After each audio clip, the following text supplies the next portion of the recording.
Welcome back, guys. This is the final episode for the foreseeable future, but don't worry, I've still got more MegaTen videos planned. And with P5S, SMT3 and SMT5 coming, there's sure to be more further down the line too.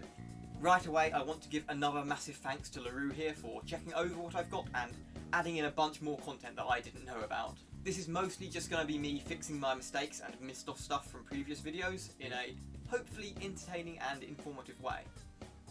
I always hate looking at my old content though, so this is going to be fun. First up, we're back in the early SMT era. Back then I called this book El Serene, which is half right I guess, but actually that's just me butchering the Japanese pronunciation for Jerusalem. There was also a drama CD for the Tokyo Revelations manga series, and a manga entitled Shin Megami Tensei Fallen Wings.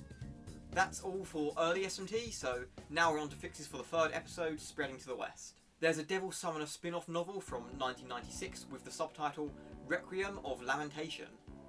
This is specifically a spin-off from the Sealed Soul novelisation. We've also got a manga for Ronde, a manga for Soul Hackers, and an If novelisation. I can't tell you much on these though, beyond their existence.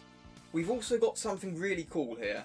It's sort of a drama CD / escape room mystery solving game.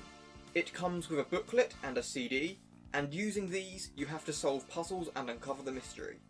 From the fourth video there isn't really too much to add. There's more light-hearted anthology novels for Devil Survivor 1, as well as a drama CD for the Desu 2 anime, and a drama CD for Strange Journey as well.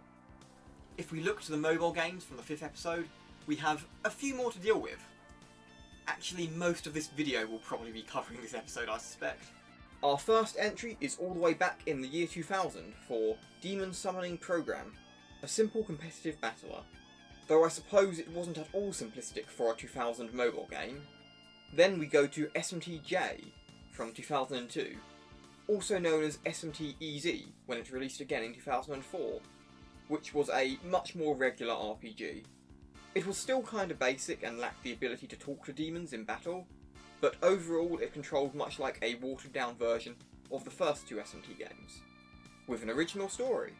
I think the J might stand for Java, since this was designed to be compatible with Java applications, whereas the EZ was named after the service it was released on. Alongside these early releases, we also had Mobile Phone Demon Collection, which was a trading card collector. Once a day you could draw 3 cards featuring Kazuma Kaneko's designs, and you could trade these over the internet with others. I touched on this before, but the way many of these mobile games were distributed was as a subscription service.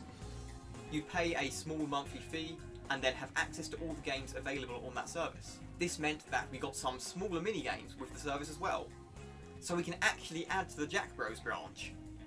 We can add in Jack Frost Adventure, an exploration-based game set in the North Pole, and Jack's Snowboard Attack, a snowboarding action game.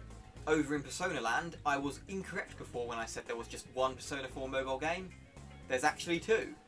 I missed off Persona 4 Colors, a minigame collection of 4 minigames, starring the first 4 party members of Persona 4.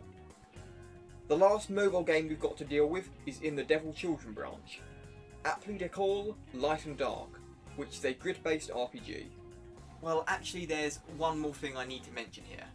Digital novel. It's not quite a mobile game, but it is an app and it released on the same services as these games. It had all 9 Aya Nishitani novels, as well as 3 new novels by Mie Takase, telling side stories for Nocturne and the 2 Persona 2 games. Now the other half of that episode had me filling in a bunch of manga that I'd missed off. Well, I need to correct some of that. There's a lot more manga than I first mentioned there, specifically in the comic anthologies. As I mentioned last time, I had a lot of trouble trying to work out what was official and where to draw the line in terms of what I count. Fanbooks, for example, often fill a grey area between official content and fan-produced works. I know that if I try and list everything off, I'll end up missing something or get something wrong, and trying to identify everything with my limited Japanese knowledge made my brain hurt. So as far as the anthologies go, I'm going to have to admit defeat here and broadly lump them together as various manga anthologies. Many of these anthologies are part of lines that cover more than one branch, such as the Gag Battle series, the Plastic Babies series, and the Super Comic Gekko series. From video 6 we can add in a manga for Devil Survivor Overclocked, known as Overclocked G, published in Korokoro G. But other than that, we are mostly done now. However, before I get to my closing thoughts, there is one more piece of media I want to mention. Megami Tensei had a tabletop RPG series. Like Dungeons & Dragons, there's many books for this series for game masters to follow, and these were published by Logout, the same company that published the Giten Megami Tensei short manga. And in fact, that game's mechanics were based on the TRPG series. Now, I could mention the pachinko machines, but since they're basically weeb slot machines, personally I don't count these. I know it's a fairly arbitrary place to draw the line, but it has to be drawn somewhere. So for now, we really are done. We have a pretty complete Megami Tensei catalogue here. Looking at these branches, only Persona and Shin Megami Tensei remain currently active. If we look at the other branches, aside from the slim possibility of a remake, the original Megami Tensei branch is finished. Likewise, if we exclude mobile spin-offs, Last Bible and Majin Tensei haven't had a game in over 20 years, and the chances of them getting new entries look very unlikely. Devil Summoner at least received a remake fairly recently, and the Raido series has proved popular too. So additions to this branch definitely aren't out of the realm of possibility. With Nocturne HD featuring Raido, his chances don't look too bad.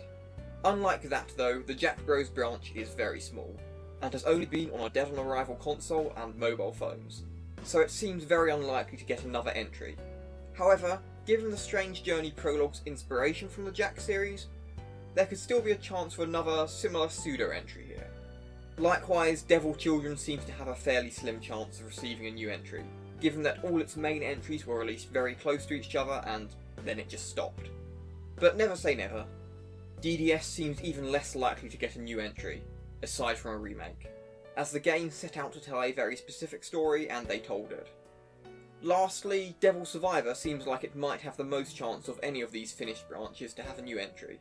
The series proved popular, and compared to many of the other branches, it's still relatively new. And I guess with Catherine Full Body, the other branch is looking healthy if we're going to include that. Thank you so much for making it all the way through these videos. If you enjoyed them, let me know with a like on the video, and if you haven't, consider subscribing, as I am trying to release videos at least semi-regularly.